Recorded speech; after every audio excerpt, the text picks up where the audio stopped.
And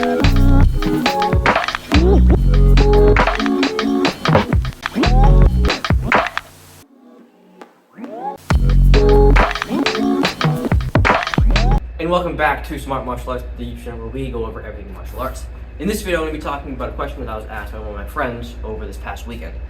He asked me if I could only do one martial art, what would it be? And I thought about it and I tried to come up with an answer, but I didn't give him the answer he wanted. I kind of cheated. And I said that I don't think doing just one would be a very valuable thing, because in every style you do, you have a trade-off. Whether, let's say, you do a karate style, you might not have the takedown and the groundwork, but if you do a groundwork style, you might not have the takedowns or the stand-up aspect of it. So I think, to be a well-rounded martial artist, maybe not, unless you wanted it to be kind of just like a hobby thing where you do it, once, twice a week, kind of to get your blood flowing, meet with people that, have similar interests, get you out of the house, away from the kids, away from the wife or husband, depending on what's going on. I think if you wanted to be a good martial artist, and you wanted to kind of go somewhere with it, I think you would need a combination of a stand-up martial art, a takedown martial art, and then a groundwork martial art. The stand-up one I think is kind of the easiest because there's so many different things. And there's only so many different things you can do while standing up because you only have so many limbs. I mean, Muay Thai for me would be my go-to. I do karate, but our stand-up, our sparring, is not what you would see a traditional karate, I would think. We do a lot more of a Muay Thai style where, I'm squared off, bang bang, I do all that kind of stuff, but we also still have like the forms, the combinations from karate. We have like grab escapes, we do a lot of different things. But for a stand-up, I think Muay Thai, kickboxing, or boxing style would be good because you don't need all the fancy things. If it works, it works. However, if you go with somebody who also does like a kickboxing style, let's just stick with Muay Thai for now, and they've been doing it longer than you are, now you're kind of screwed. But that also goes with everything, so I'm not really gonna mention that. But also having a lot of different options is one of the better things, which is why I say you need to do 3. So if you did, a solid stand-up base of Muay Thai, and then maybe like a sprinkle of karate or taekwondo to kind of get kicks, because for me, I'm not a very big person, in case you guys didn't know from these videos. I am 5'6", like maybe 135, and I get bench pressed in jiu-jitsu. There's a student there who's probably about a little bit shorter than I am, but he is very strong. He's former Marine, and he will throw me around the room if he so please. We tried it one time where I kind of just like wet toweled over him, and he just bench pressed me like I wasn't even there.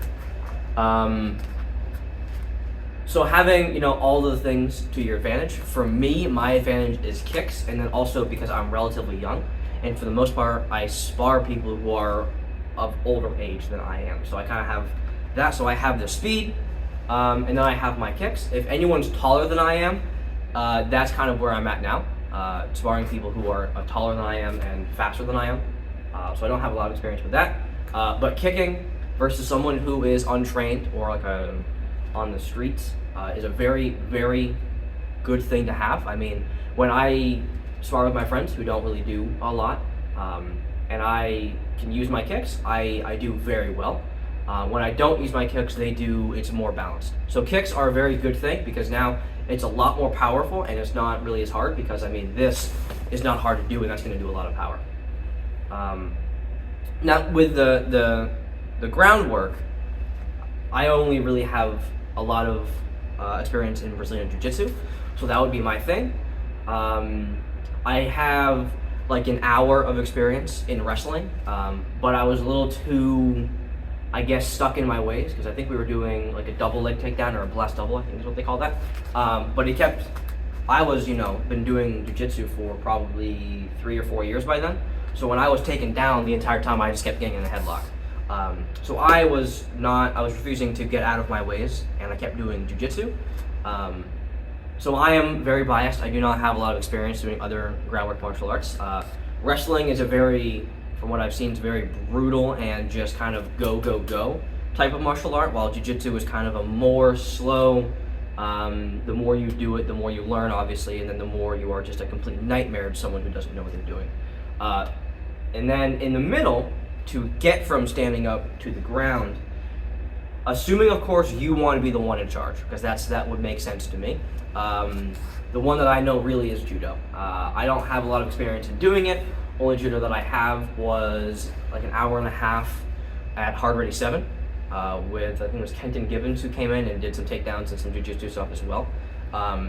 But getting to the ground is also a very violent thing. It can be. I mean, takedowns are brutal. There was a fight that I saw a couple months ago maybe, where the person was kind of like a farmer carry, where the person went in, grabbed the legs and like bear hugged them, and then just dumped them on the floor. The person did not get back up for the rest of the video. I do not know what happened to the person, but it wasn't probably healthy for the person at all. So being able to go to the ground on your terms and in a safe manner is huge, because if you can't fight on the ground, then you're screwed if you get taken down, and life gets very bad for you, because now there's nothing behind you and you can't just back away. You are now stuck on the ground.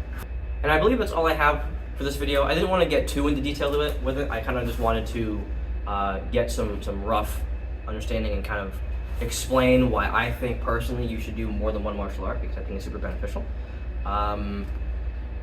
Maybe one day down the road I'll do what I did with the kicks, and I'll do some scientific testing about what martial arts are the best ones in the most scientifically proven and accurate way that I can do.